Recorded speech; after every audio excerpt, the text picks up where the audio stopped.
So today we are going to talk about parallel transformation. So parallel transformation. So what is parallel transformation? Suppose I had a vector or two vector. How would I be able to move them or translate them? Let's think about a vector. Suppose this is a vector which I will call A. Suppose this is a vector A. This one. This is a vector A. So let's group them so I can move in. So this vector A can be moved as long as I do not change its direction.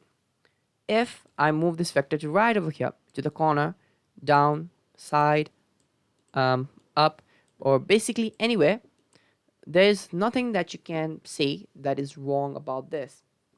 In real world, you might find there is something wrong, but when doing calculations, there is nothing wrong with doing this. So basically, if there is a person right over here and he's getting a force of E, suppose from here, I can move this vector right over here and it wouldn't change a thing. So I can move it right over here and it wouldn't change a thing when doing the calculations. But um, this is for calculations sake only, so not for visual representation, and also sometimes for visual representation, so it's kind of confusing. So that's basically what parallel transformation does. You can move it anywhere. Okay, you can move it anywhere. But why is it called parallel transformation? So instead of showing it with this guy, let's make another vector. So suppose this is the vector A, and let's take another vector which is going to be our vector B. Let's say B. So let's make it another color.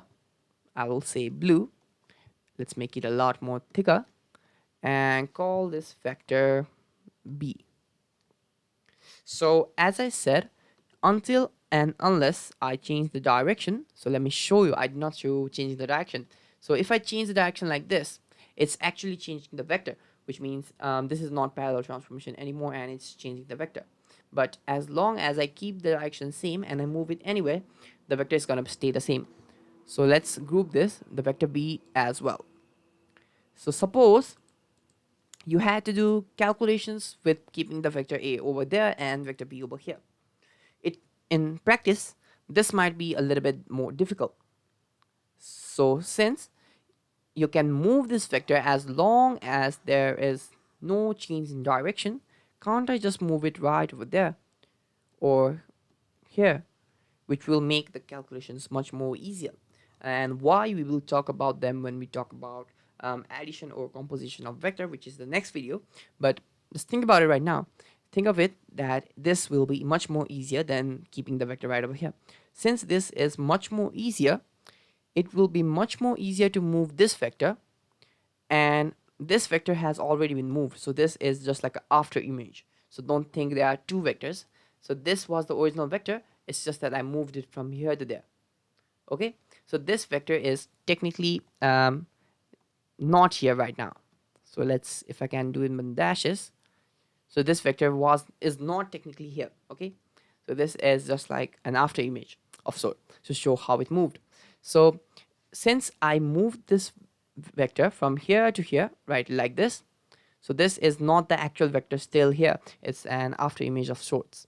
So if I kept two lines, one from there, one from end to end and one from head to head, or basically any points that are the same point in this case. So I can take any other point that is in the middle as well. So let's take this as well.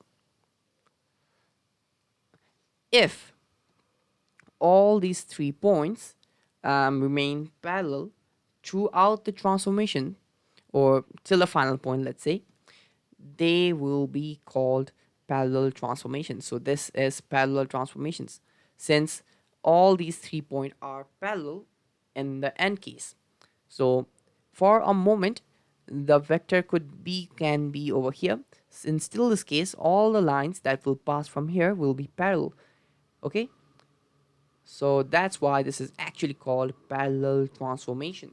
So this is not the actual vector, this is the vector. So this was the vector, I moved it from here to here. So it's not that there are two vector b's, it's just that I'm showing you how it was moved.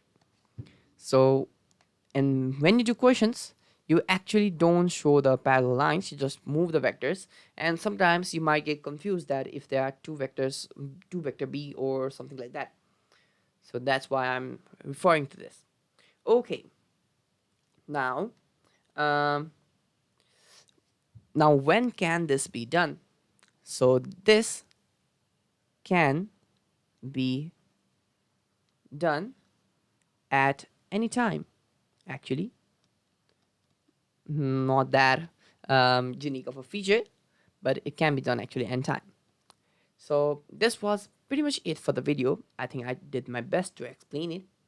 And in the next video, we're going to talk about angle of vectors, which is also actually a very short video. Sorry about that. And after that, we are going to talk about addition and composition of vector. Till then, bye-bye.